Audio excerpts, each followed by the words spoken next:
So this is the meeting of the League of Women Voters National Wildfires team. And I'm going to introduce a couple of folks who are going to talk to us about their work in Florida for the Forest Service. They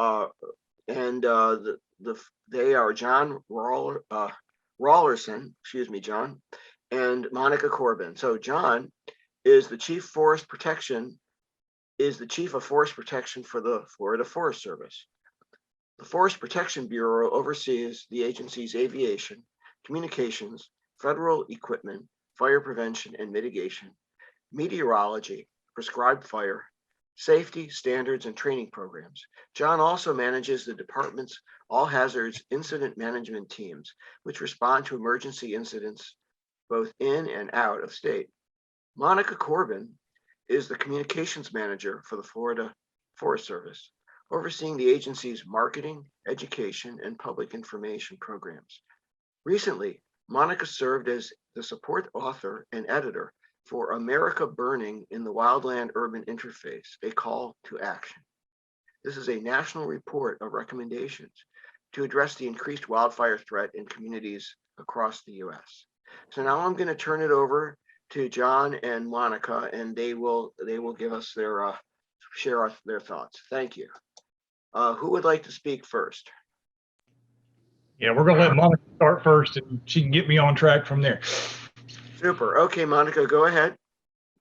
Thank you very much. Thank you all again for having us. We look forward to sharing what we're doing here in Florida, and we'll get started. I'm going to share my screen to, and you can let me know. Here we go. That worked. All right, perfect. So really, again, thank you again for having us. Our goal today really is to speak to our mitigation and prevention programs here. And with the Florida Forest Service.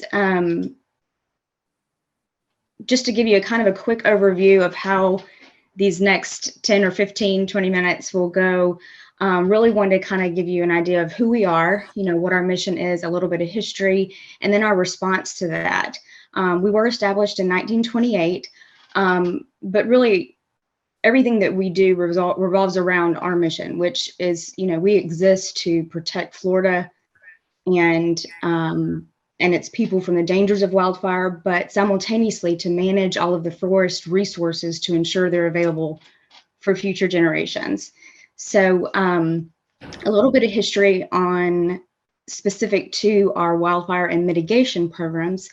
Florida's landscape is both fire prone and fire dependent. So prioritizing wildfire mitigation and prevention has really been key throughout the years in protecting the increasing population over the decades, as well as the wildlife habitat and our natural resources. Then we'll kind of go into a little bit more detail on the response piece of it. There's some historical legislation that we've developed, followed by some mitigation and prevention programs very specifically. And then today, really, the Florida Forest Service oversees the leading prescribed fire program in the nation. And so we'll tell you a little bit more about that and how that has evolved. Again, that just kind of restates our mission here. Really what we wanted to do here is dial down a little bit more into, who we are. We are the lead state government agency for forestry and fire in the state of Florida. We're the largest division underneath the Florida Department of Agriculture. We manage 38 state forests and 1 ranch. John will get into a little bit more about the acres and what that all involves. We provide forest management assistance to private and community landowners. John will get into that as well. We have a lot of privately owned forest land here in Florida and in the South. Obviously, we are responsible for protecting everything here in Florida from wildfire. And then, as Dan mentioned earlier, we are responsible for managing our incident management teams that deploy for all types of emergencies across the country. So with that, I'm going to turn it over to John Rawlerson, and he'll take you over, give you a little bit of overview of the forest industry here in Florida. And I will put myself on mute now. Thank you, Monica. I appreciate that. And thank you, everyone, for having us. We really appreciate the opportunity to talk about what we do here in the state and how we do it. Florida, a lot of times, really,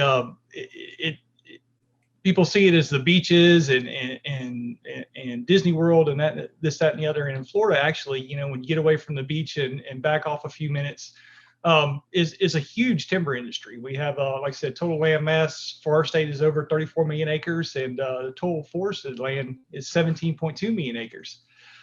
That's a lot of timber, whether it be pine, hardwood, whatever it might be. But there's a lot of timber in this state, and our job is very complex when it comes to managing those resources.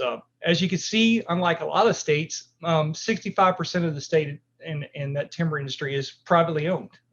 There's some corporations, of course, large timber corporations here in the state, and then back down to the family and individuals. If you look over the state, is 35% is public ownership. So 17% of that is state, 15% of that is federal, and 3% of that is local. So when we talk about percentages in that lane, we talk about our sister states in California, Washington, and Oregon. Those numbers are significant when we talk about how we do and what we do. When you look at the forested acres, let's say a place like Washington, or California, 23% and 28% and 20%. That's a big deal. And one of the things that makes this a little bit easier for us to do, as well as the private land ownership that we have, are invested in the prescribed burning programs that we do. It's a culture of what the indigenous folks that were here before us have done, and we continued that through the years to make us, like I said, one of the lead agencies in the country when it comes to prescribed burning. And that the people that buy into that and the people that are here and understand it make that job for us so much easier.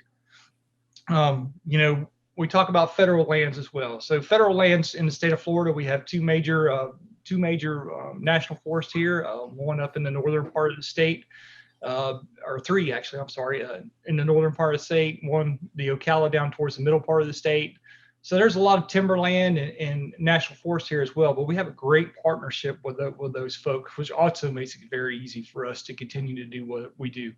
A lot of prescribed burning goes on between us as a state agency and our federal partners, and that really makes it easy when it comes to those big problems and those big issues that we have. We spend a lot of time talking to each other and a lot of time planning and a lot of time working with each other to move through those. I say all that back to this, that, with 17.2 million acres of total forest land, timber is a huge industry here in the state of Florida, as well as the Southeast. We look at over 16 million tons of annual harvest, for annual revenue of $25 billion. And, the job creation, some of these rural counties and rural areas in the state of Florida, the timber industry, for every one job, there's three or four more jobs that are created. So it's extremely important to take care of our resources, take care of our industry, and keep it healthy. Monica, next one.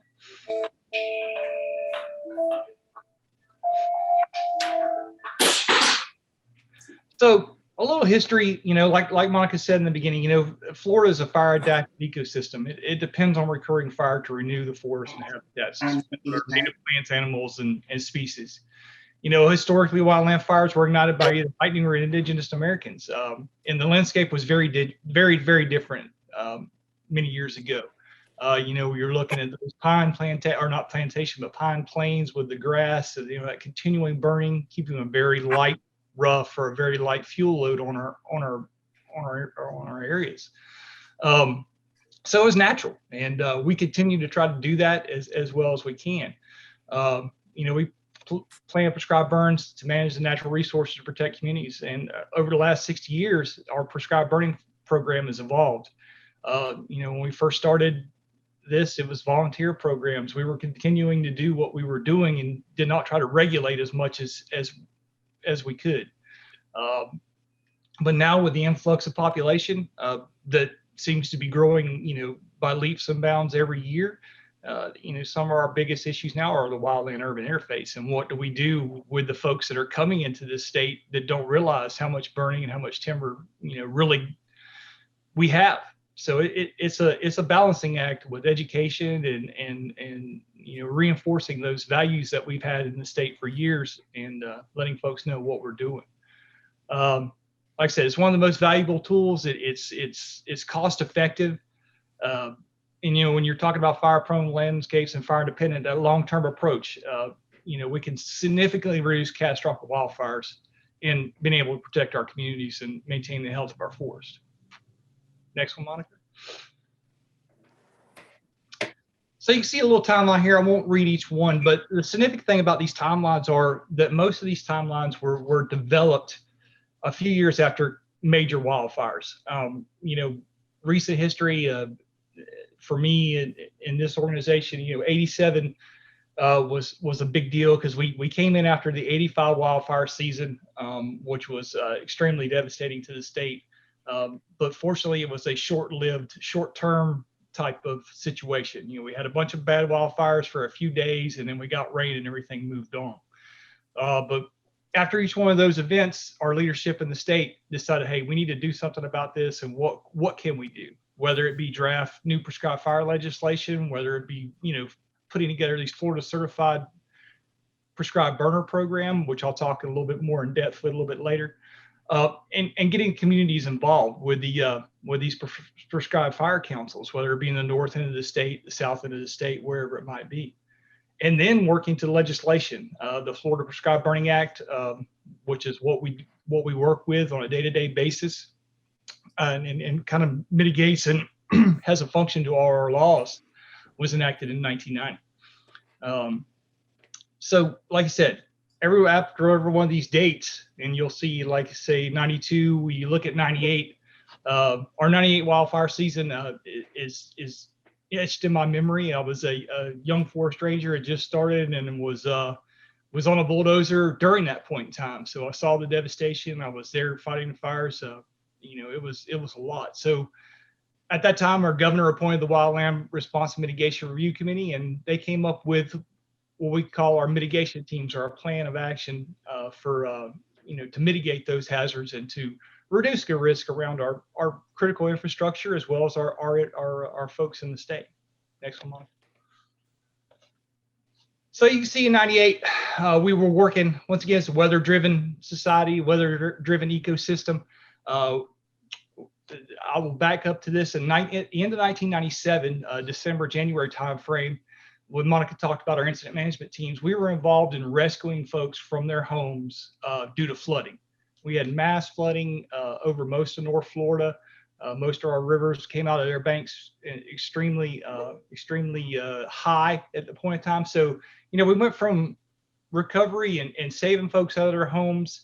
And then all of a sudden, after that January timeframe, like we talked about, weather, the faucet shut off, and we didn't see significant rain until till the end of July.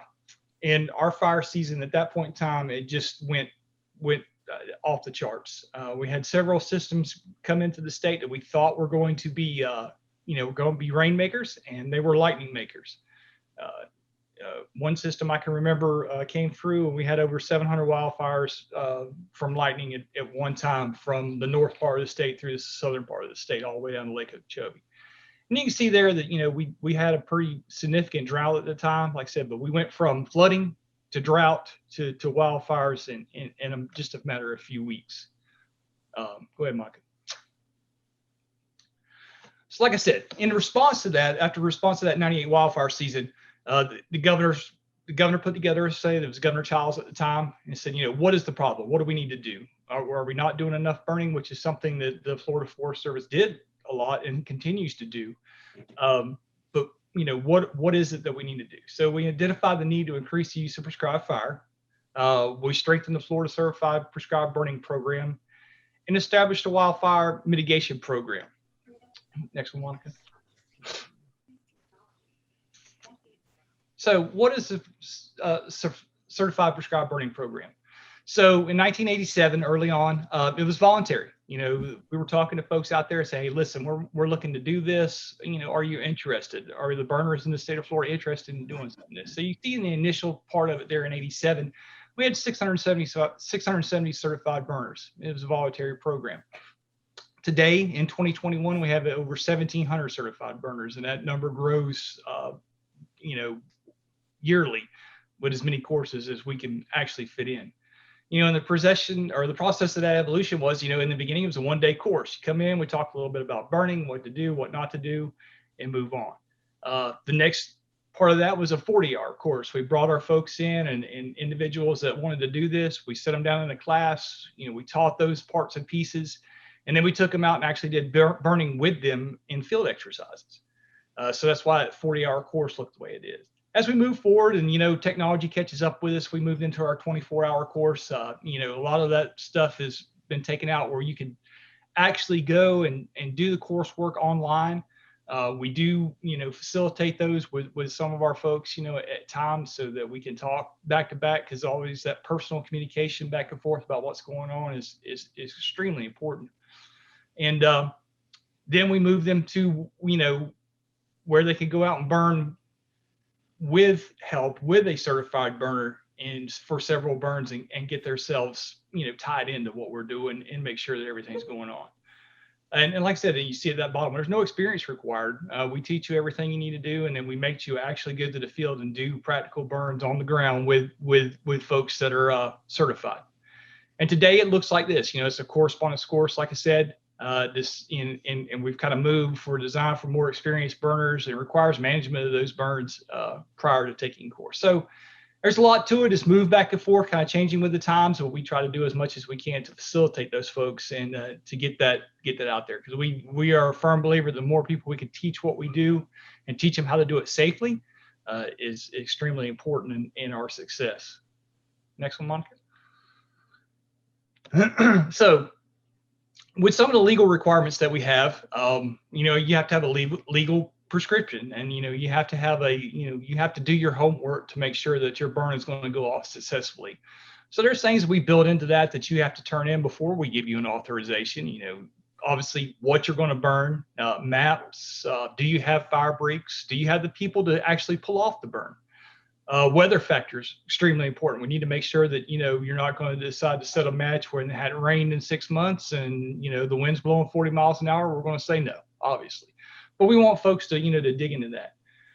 What do you want out of your burn? Are you doing it just to do some land clearing to put more trees? Are you doing it for silviculture? Are you doing it for, are you doing it for agriculture? Are you doing for, there's a myriad of different things that they can do. But what do you want to see out of your burn? Obviously, time and date prepared. We give you an authorization. One of the most important things these days is smoke and smoke screening, because once you light the fire, you can't get the smoke back. So we make sure that those are accounted for and those folks understand what it means that, the smoke just doesn't last on your piece of property. Where does it go? Is it 6 miles downrange, or depending on what is affected down? So we do a lot of that and make sure that smoke is tracked. Along with that, when you talk about weather factors and you talk about climate change and what we're looking at, every burn that we do, we track and make sure that, the air quality index through the Department of Environmental Protection, we have stations all over the state of Florida that DEP mans and owns. We make sure that the AQI is acceptable, that it's not going to make one of those episodes that gives prescribed burning, the bad name.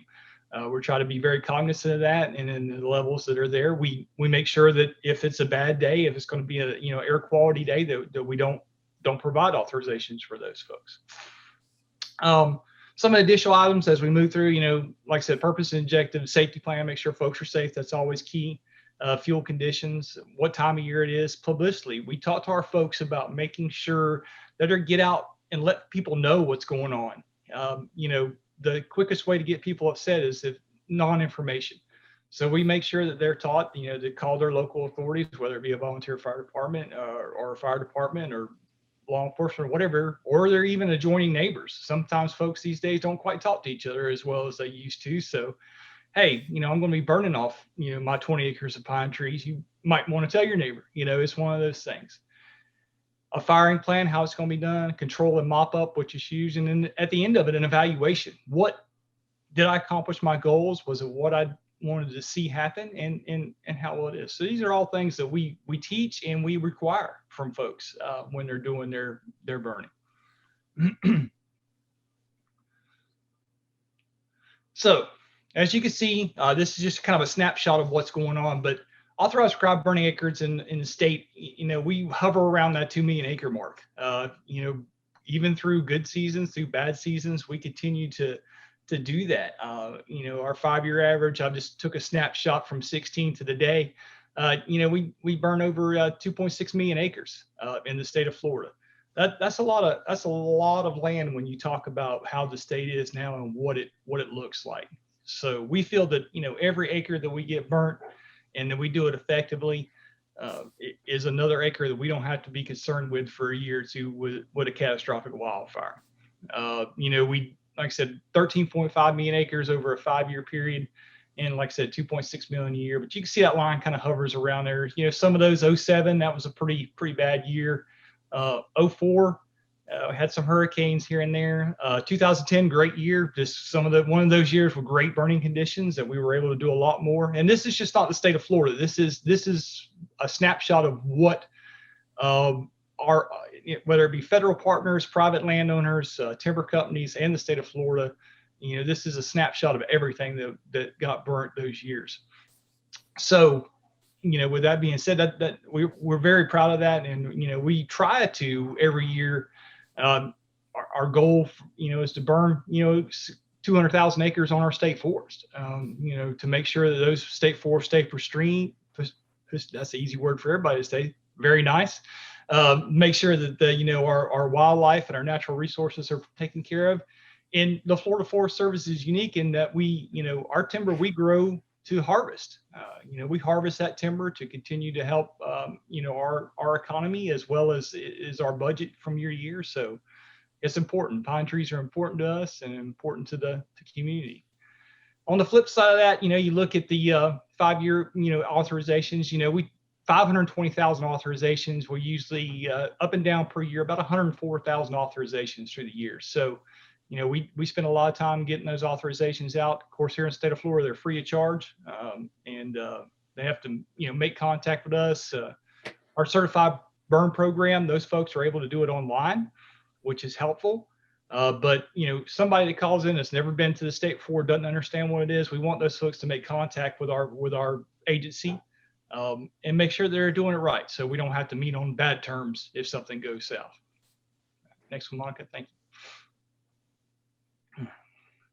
So I talked a little bit about the wildfire mitigation program and how it came about. So after that 98 fire season, like I said, the governor got with a panel and said, what can we do? What makes this better for us? What's make this better for our citizens? What do we need to do?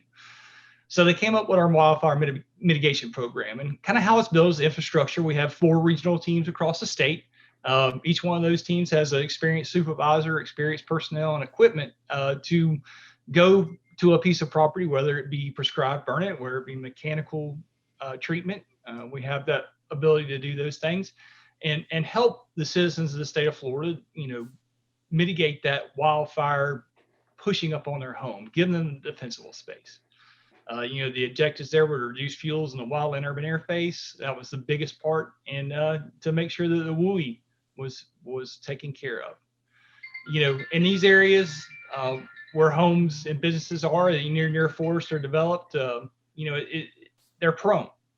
More and more people move to this state every day, and more timberland and those places are threatened. We identify areas of concern around homes, businesses, and structures and infrastructure.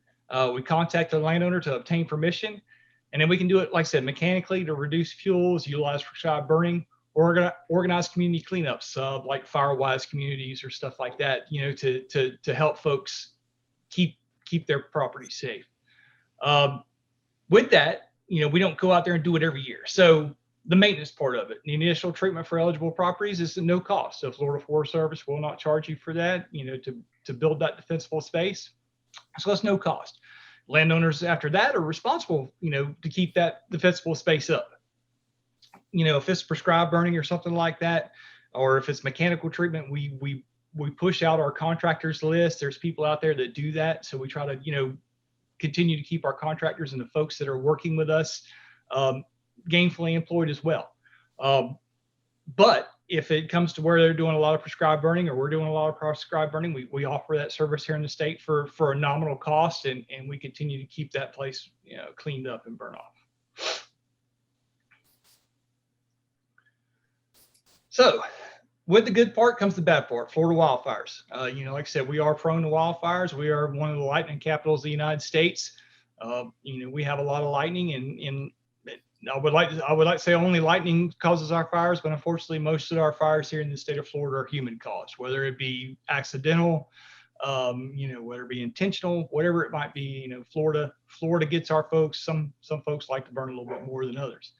5-year total for total wildfires are almost 13,000, and total acres burned for those is almost 550,000. So, when you think about that, and I'd rather not see any wildfires, but over a 5-year period of time, that's pretty commendable for our folks and being able to do that. So, our annualized, we usually have about 2,500 wildfires a year. Now, when I say wildfires, we classify wildfires, and it might be someone burning in their backyard.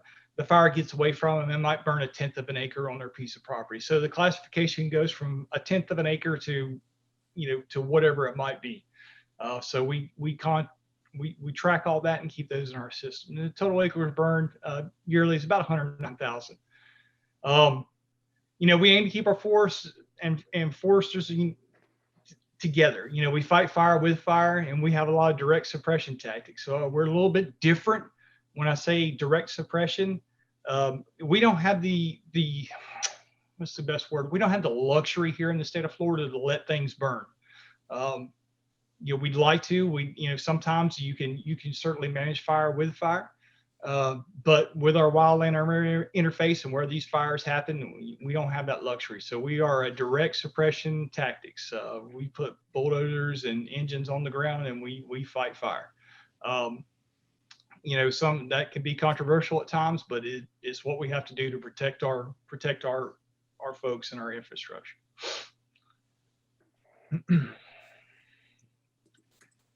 So, Florida, we have wildfires, we have tourism, we also get a few hurricanes here and there.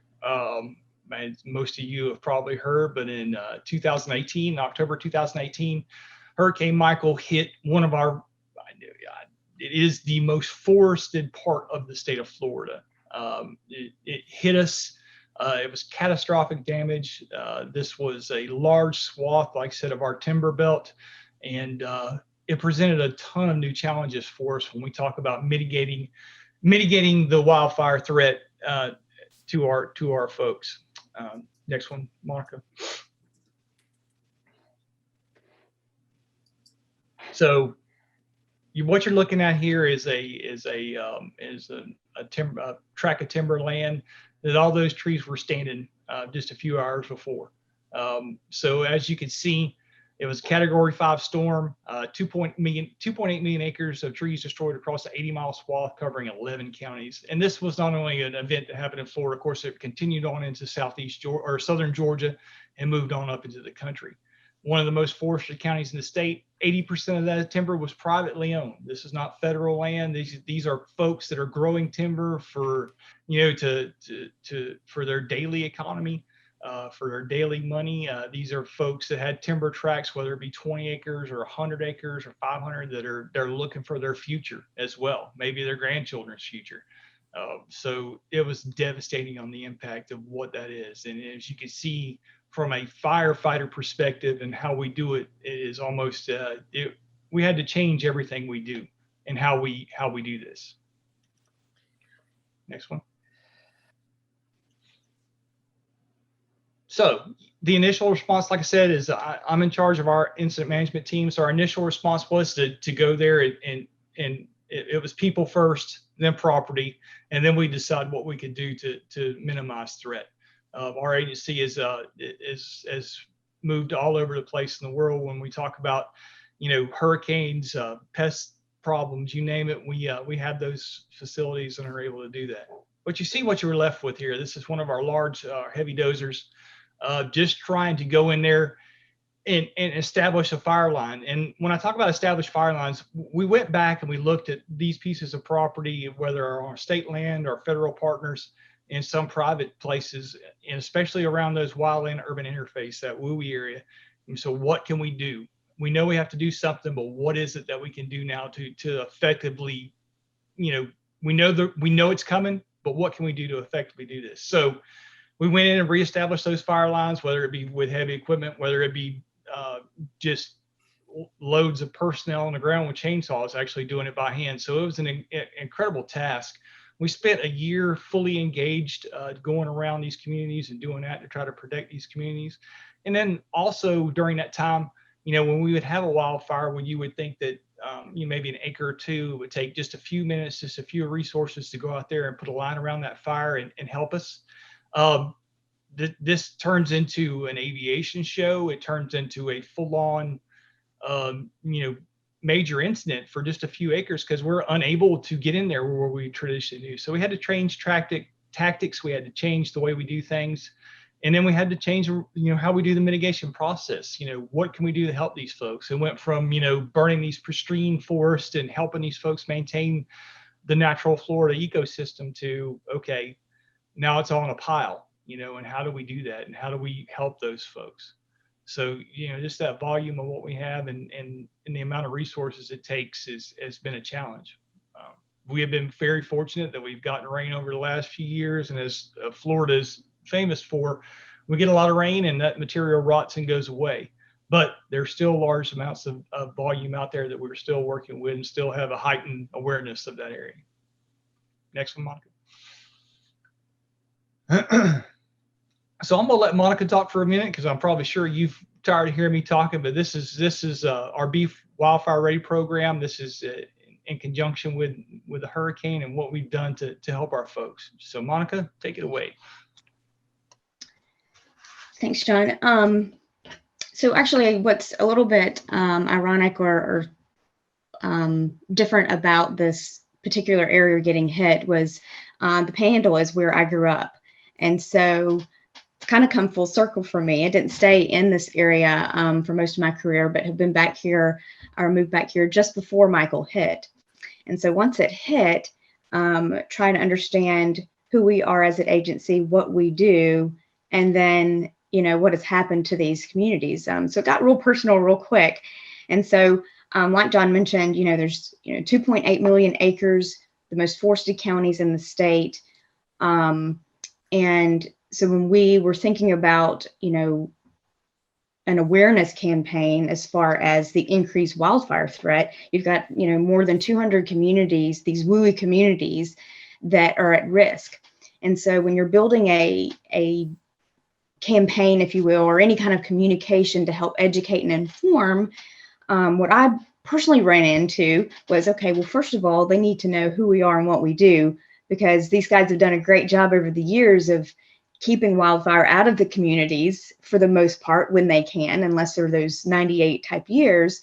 So they need to know that we're kind of a trusted resource, but more importantly, some of the things that we were communicating aren't all new. The burning yard waste safely, preparing your yard, defensible space, hardening your home. Those weren't new ideas. They just were, just extremely critical based on what we were dealing with. And so in order to try to reach these folks, the other part of this was that, I remember us thinking about, well, how do we reach them? And somebody was thinking about different communication tactics and door hangers and that kind of thing. And, you got to realize there are a lot of folks that didn't even have doors. And so you kind of have to rethink, your communication efforts, similar to out west when you've got your Paradise or Greenville and those types of cities that are getting completely destroyed. How do you communicate? How do you rebuild? And they've got a lot of things on their mind. So that was another thing that we had to think about when we were communicating with them to make something very simplified. So where we ended up was with this Be Wildfire Ready campaign. Really, we took these 20 to 30 page like defensible space, booklets that would take several days to read and study. And then you're trying to figure out, okay, now which part or where do I start first? We simplified that down into some pretty simple tactics. Again, the main thing was, number one, to make them aware of the increased wildfire threat. Again, that kind of goes back to them even being aware that more than half of our state is covered in forest. If their family wasn't a landowner, then they just exist among trees and don't realize the value that they bring: clean air, clean water, the carbon sequestration that you're referring to, all the benefits that we get from these forests. There's kind of an unawareness unless you happen to be or work within the forest industry. And so, burning yard waste safely was very important, especially with the volume of timber that was on the ground. So wanted to make that very simple. Hey, we do have laws in place, with the volume that was out there. There's no way you could really burn that safely and it not catch on to your neighbors. So really trying to communicate, hey, here's the laws that we have in place. These are the size piles that you're allowed to have if you are going to burn. These are the best practices. So we're communicating that, preparing your yard. Obviously, if you still have a yard, if you still have a home, this is how you can create defensible space and harden your home as you start to rebuild. So we kind of focused on those three areas. And then we, as far as communicating those out to the public, it's a little bit of a different time, obviously, in how we communicate. So a lot of folks are on social media. The other part is the cost in order to create these types of outreach tools are quite costly. And so we did have some emergency disaster funding that we were able to use to try to get this message out to folks. So we did traditional and digital type communication. Is traditional meaning that billboard that you see there on the top right. But then the other two pieces that we really felt were probably some of the most successful pieces of it was partnering with our local meteorologist, who are very familiar with not only Hurricane Michael and those events itself, but the benefits of prescribed fire, but then also our burning requirements. So we worked with them to build in our fire danger index. That's not something new, but it's something new that we built into their forecast. They used to do it years ago. Obviously, with new technology, there was new ways for us to get that built into kind of their green screens, if you will. We had some commercials. We were on the radio. So pretty comprehensive communication strategy to, again, just raise awareness because folks were really focused on, obviously, survival in those first days, weeks, months, and really even in that first year. So we ended up launching this in February of 2020. Obviously, COVID, certainly came in. The good news that came out of all of this was that the Panhandle ended up having quite a bit of rainfall. It was a little bit wet. So the other piece of this is what we'll do is we'll transition this into a statewide type messaging because it applies to the entire state. Our goal here was to, again, increase the awareness. Now the threat is expected to be up to a decade. So it's not going anywhere. So that's the other piece is, trying to re-engage these folks as, the climate changes and as droughts come back in or the weather does what it does. So that's kind of what we did with that. We found it, we reached over 40 million folks or had at least 40 million impressions in those first 5 months and made some impact there, at least in those initial efforts and to bring some awareness and just ask folks to be very cautious with what they were doing in their cleanup efforts.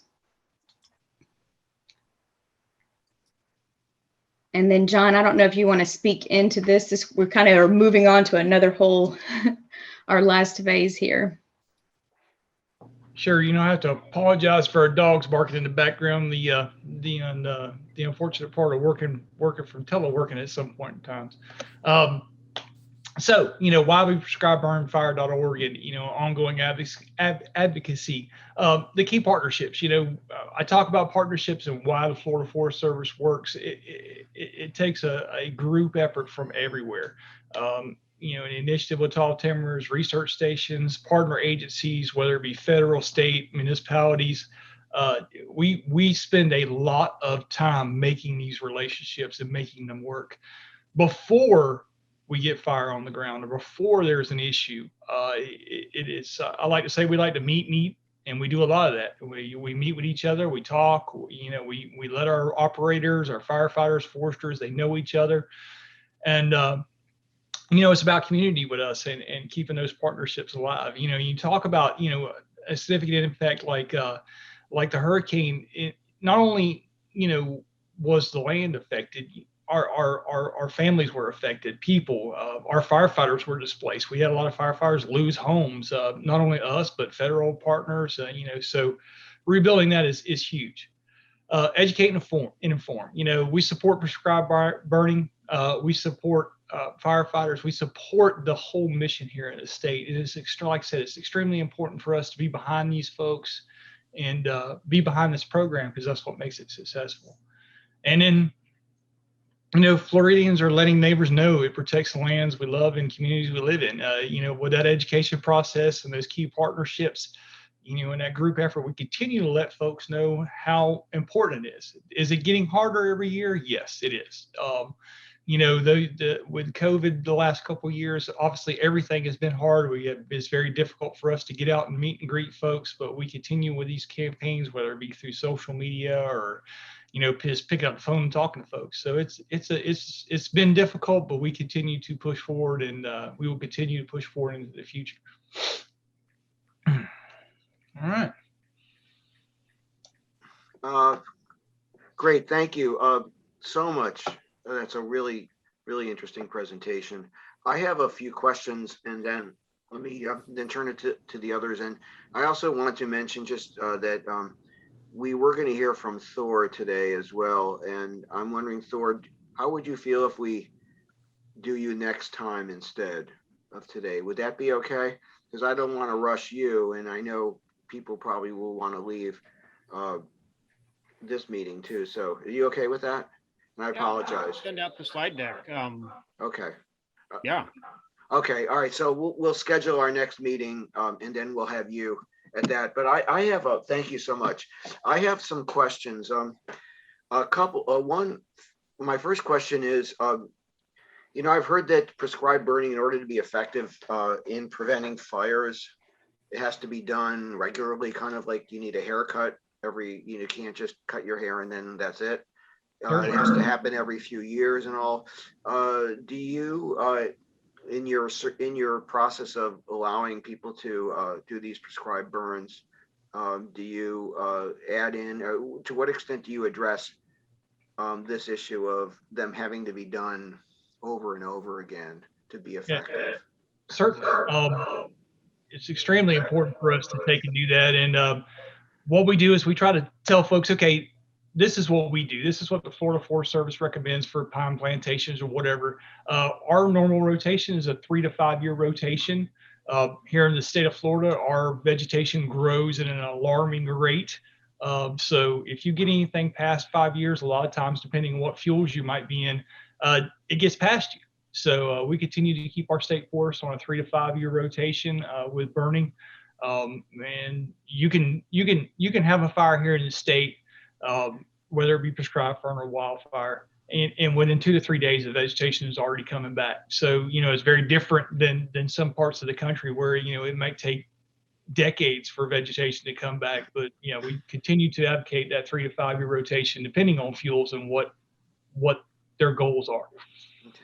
Thank you. And my other question is, can you talk a little bit about your the timber industry in the state? To what extent does timbering, is the relationship between the timbering practices and the fires in the state? So for example, are places that are logged also burning up in fires? And are there practices that are that loggers are doing that could be potentially creating greater risk rather than less risk, and also in terms of the tree plantations that are created as a result, kind of the monoculture tree plantations. Can you talk a little bit about that? Sure. Sorry for that feedback. Better.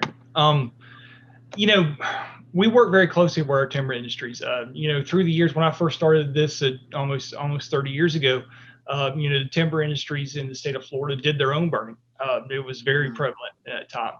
As we've moved into, through the years, the risk for a timber company these days is difficult for them to keep at bay. So they've changed their tactics. They don't burn as much as they used to. They still do some burning. A lot of their stuff to minimize those huge impacts of wildfires are they've looked at different ways to harvest pine straw, for instance, in a pine stand. They harvest pine straw through those years where that piece of timber is non-merchantable. So they'll harvest pine straw to keep that fuel loading down.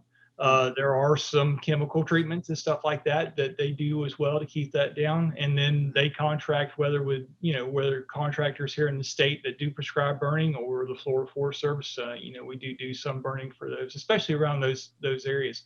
But anytime that, a catastrophic wildfire gets into those timber areas, it affects our economy greatly. Especially in these rural communities. So we work together to do a lot to reduce that risk. Mm-hmm. And what percentage did you say of the forest is logged in Florida? Do you? What did you say, Mom? It's like 13.7 million acres of timber.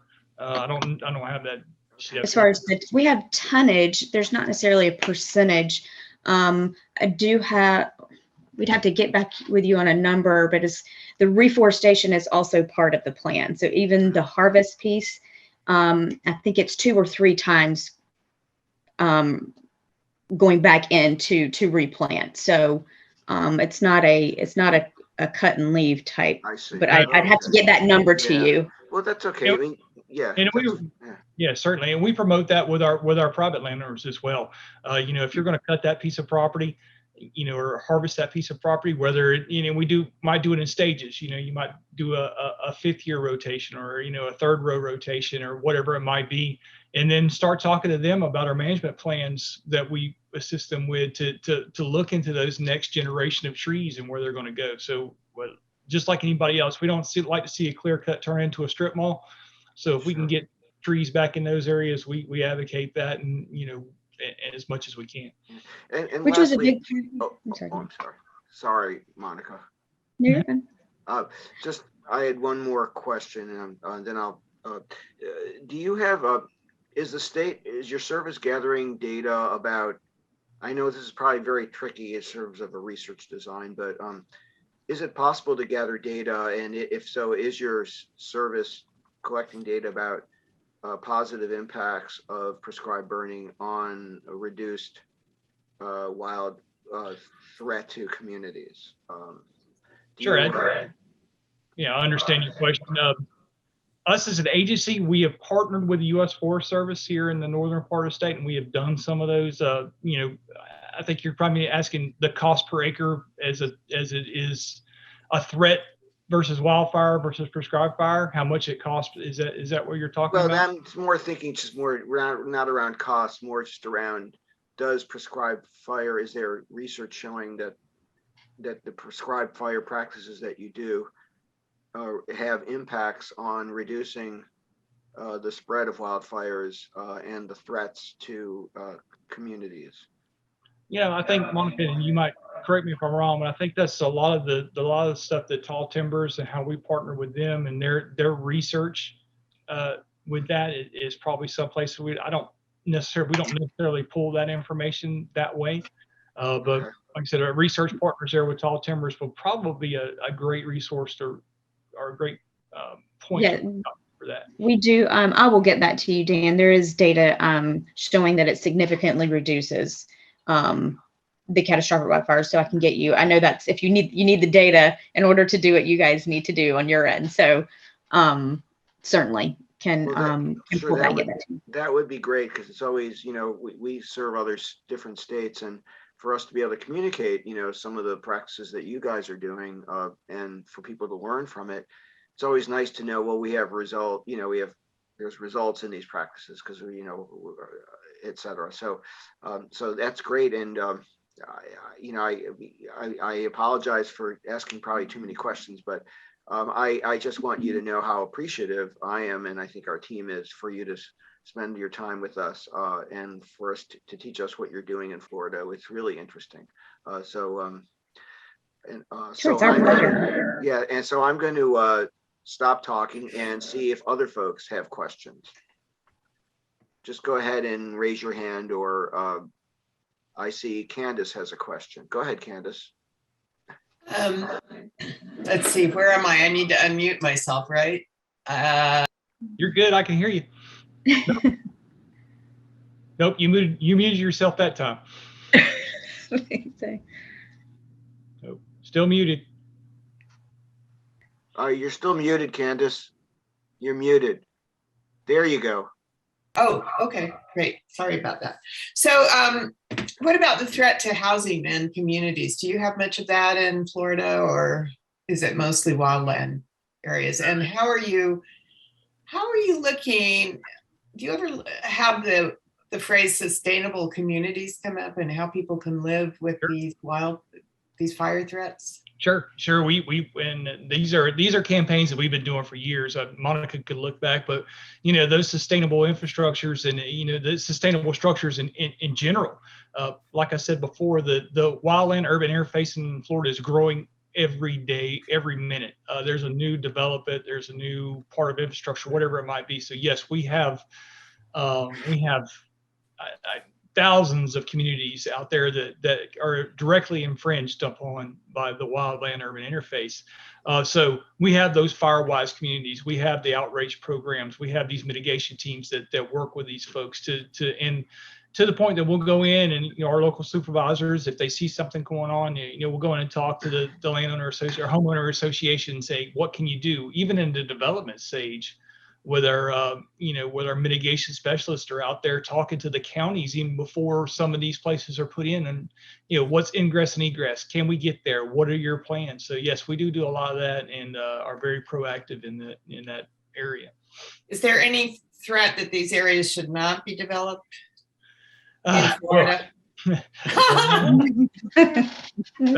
As a native Floridian, and sure, you'd love to see some of these areas not developed, but it is the world we live in. There's more people every day, so if it is going to be developed, at least we can get in on the front end of that. And our state continues to buy property, in these sensitive areas and stuff that we want to protect for my generation and future generations as well. So our state is very proactive in picking up those properties, not only from the Florida Forest Service perspective, but our Park Service and our water management districts. So they're very proactive in picking up these properties. And to speak a little bit to that, kind of learning to live with fire, that is kind of part of that messaging that, if you are going to move into an area, to be aware that it is fire prone, wildfire prone, which means that we do also have to have prescribed fire. So learning to live with both of those and being aware of that. And, these are the things that you can do to prevent and prepare as much as possible. And then in part of that preparation is, okay, if something, if the uncontrollable events happen, like a Hurricane Michael or the lightning for us, or the drought situation for you guys, whatever if the cause of if we can decrease the human caused fires, the rest of the wildfires that are out there, they're going to happen because that's what happens. Being prepared to evacuate in those circumstances. So in everyday life, though, being prepared and just learning to live with fire and understanding it. So that's kind of part of some of those communication tactics is that exact message is learning to live with fire. And I think the biggest part of that is just being aware of it and learning a little bit more about it and how it all works. I think Angela has a question. Yes, hi. First of all, I commend you on your ability to partner so successfully with the service organizations that you have mentioned in your outreach in terms of educating the community members, especially in WUI areas. I had one question that I was curious about. It was a question where there was a discussion regarding the infrastructure you have in Florida and the 4 regional teams you have, I believe, organized, and the mitigation of the land use and reducing fuels by doing prescribed burns and creating the defensible space. You mentioned that under maintenance, I believe that there was no cost to eligible properties. And I am very curious as to how these eligible properties might be qualified for defensible space assistance. Great question. John, do you want to take that one? Sure. So we've actually revised that program a few times. What we would do is look at, this is basic, look at a map, look at that community, look at those, what we consider to be a defensible space area around we'll just say a community for this part. And look at costs just from the property appraiser's office or whatever it might be. And we have, I don't remember the exact number and I apologize.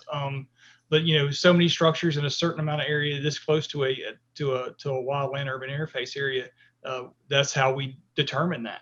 And then it might be that, a local homeowner agency or a local agency calls and says, hey, listen, we've got this issue. We can't do this. What can you do? So it's as simple as looking at a map, looking at what's there, and going through that process. And That's part of the South Wrap. Is that correct, John? So South Wrap is a program, as well. South Wrap is a program that's here in the Southern United States as well, that we look at, it takes in fuels and LIDAR and all kinds of things that have been done. And it gives us kind of a printout of our most susceptible areas. And then we can take that mitigation specialist that we have along with those teams to go into those areas, take a look, and then move and make a plan from there. I hope that answers your question. Okay, Margaret, you had a question. Margaret, you're on mute.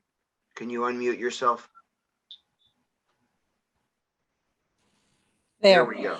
Okay. I apologize for that. I'm Margaret Markey. I'm from Colorado, League of Women Voters Emergency Climate Committee.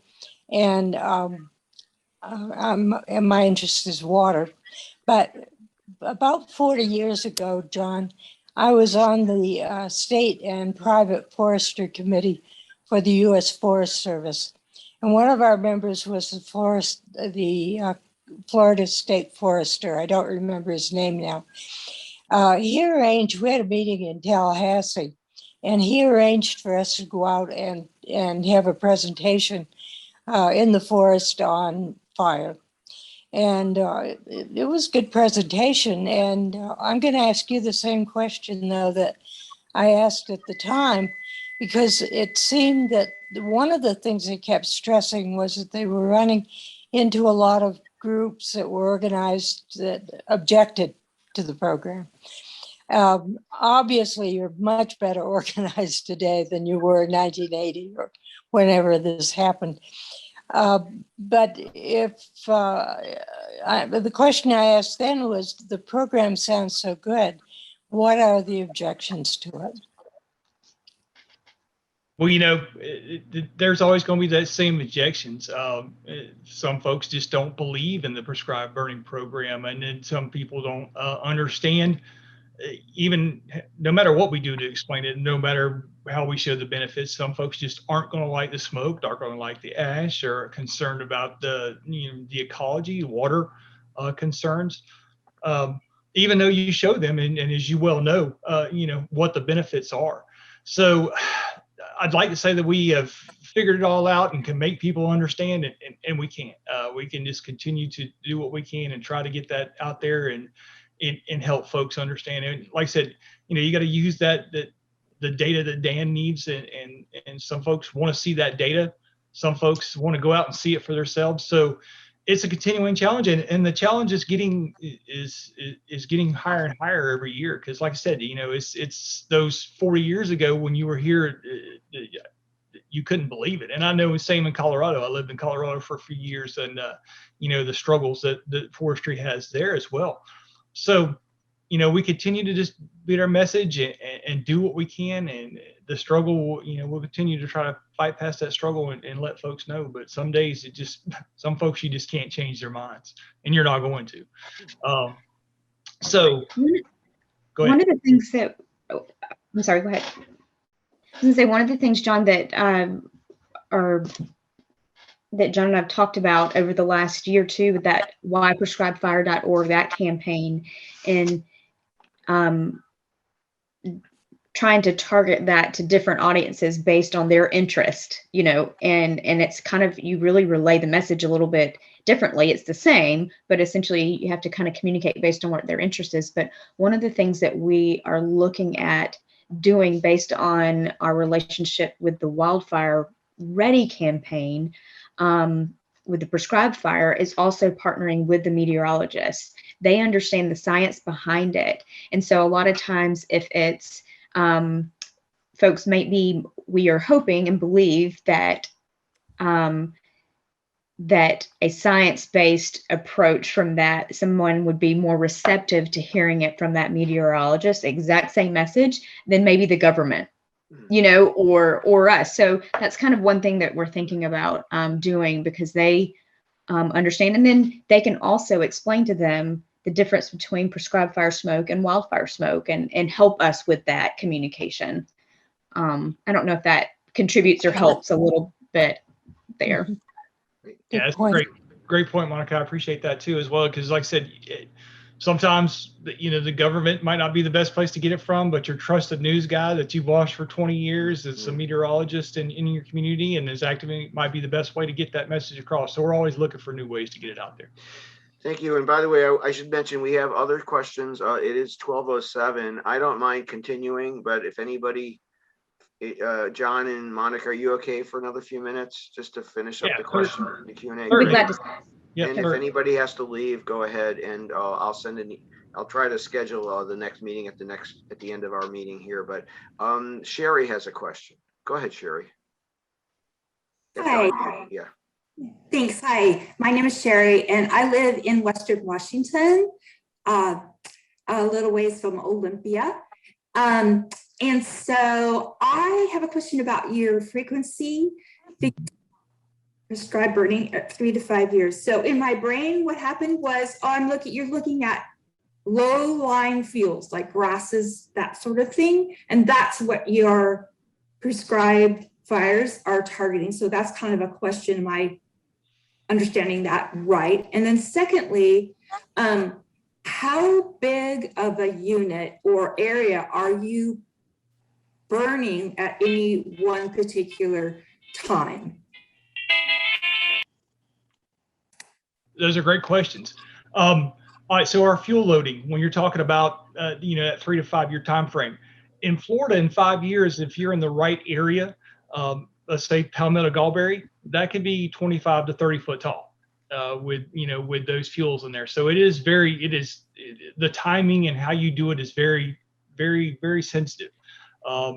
We want to get them back to that grass level. So if we could keep it on that 3 to 5 year, that natural flora fauna type thing, and these aren't, when we're talking about prescribed fires, especially for us in the state, it's not a complete and total, just burn it all off the black and let it, we let that mosaic work.